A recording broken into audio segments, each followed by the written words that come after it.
যুবকেরা শোনো, আল্লাহ তাআলা আমাদের যে দেহটা বানিয়েছেন, জন্ম থেকে 25 বছর পর্যন্ত গ্রোথ বলক, এই সময়ে কি পড়ে বোঝা যায় না।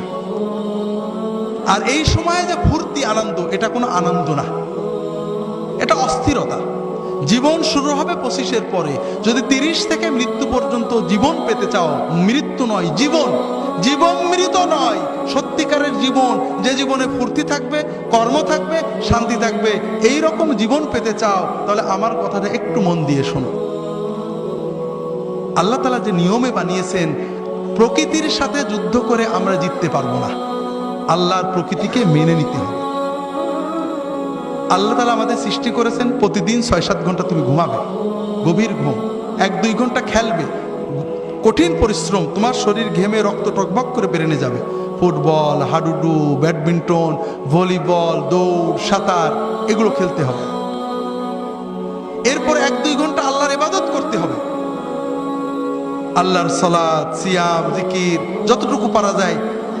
তাতে তোমার আত্মা সুস্থ হবে, তোমার মন পরিশুদ্ধ হবে, তোমার আত্মা, মন, দেহ সবকিছু প্রোডাক্টিভ হয়ে যাবে।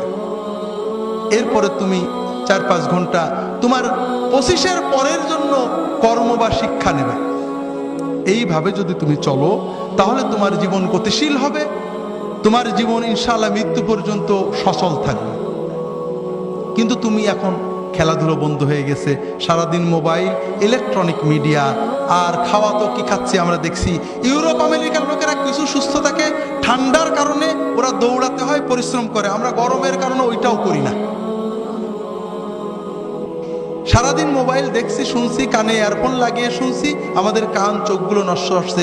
রাতে জেগে জেগে মোবাইল করছি, কথা বলছি, আমাদের ব্রেনটা ক্রেজি হয়ে যাচ্ছে, আমরা বুঝতে পারছি না, তবে আমাদের লেখাপড়া নষ্ট হচ্ছে। কিন্তু সবচেয়ে বড় ক্ষতি হলো অশ্লীলতা, ছবিতে অশ্লীলতা, গানে অশ্লীলতা, সিনেমায় অশ্লীলতা। এই যে কিছুদিন আগে কিং খান গান গেয়ে গেলেন, অশ্লীলতা ছিল না? কিছু মানুষ কোটি কোটি টাকা কামাই করেছেন, করছেন এই সব অনুষ্ঠান, কিন্তু আমাদের যুবকদের কি হচ্ছে, অস্বীকার করার উপায় নেই। তাদের ভিতরে অস্থিরতা জন্ম নেয়, তাদের মনে হয় আমি আরো দেখি, টিভিতে বন্ধ হয়ে গেল, দেখি পাশের বাড়ির মেয়ের সাথে দেখা যায় কিনা, এইটা করে ওর অস্থিরতা, ওর পড়তে মন চায় না, ওর মোবাইল করতে মন চায়, ওর মনে হয় গল্প করি, এরপরে ও পাপের পথে চলে যায়, এরপরে হিরোইন ধরে, এরপরে ইয়াবা ধরে, এরপরে লেখাপড়া নষ্ট হয়ে যায়, ওর 25 হতে হতে ওর জীবনটা ক্ষতিগ্রস্ত হয়ে যায়, এর পরের জীবন মৃত হয়ে যায়, বাঁচতেও পারে না, মরতেও পারে না, ও হিরোইন গ্রহণ করে, মাদক গ্রহণ করে, এইভাবে সমাজটা আস্তে আস্তে ধ্বংস হয়ে যাচ্ছে, ঠিক না ভাই? হাজিরিন, আমরা কি অবস্থায় আছি। সেদিন বাসে চড়ে ঝিনাইদহ থেকে যাচ্ছি, এই ঢাকা থেকে ঝিনাইদহ যাচ্ছে চুয়াডাঙ্গার বাস।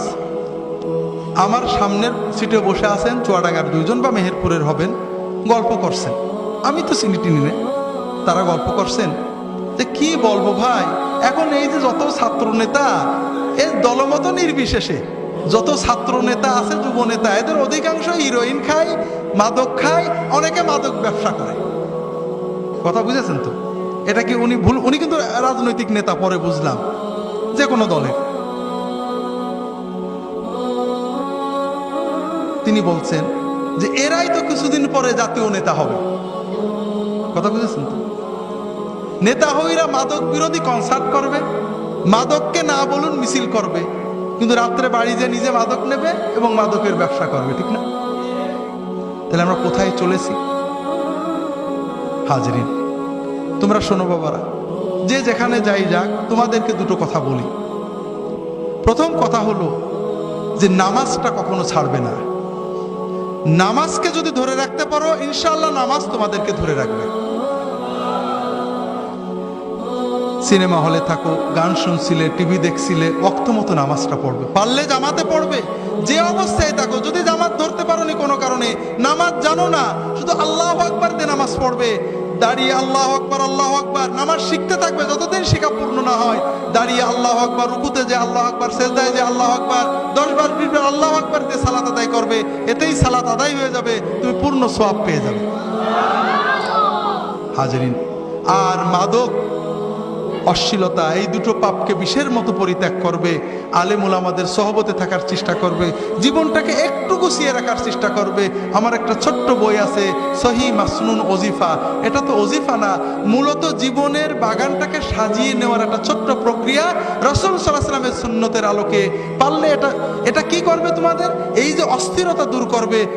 নামাজগুলো পড়বে, নামাজের পরে 2-5 মিনিট এই আল্লাহ রাসূল সাল্লাল্লাহু আলাইহি ওয়াসাল্লাম শেখানো জিকিরগুলো করবে, ইনশাআল্লাহ তোমার হৃদয়টা প্রশান্ত হবে, পাপ থেকে ফিরে থাকার শক্তি অর্জন করতে পারবে।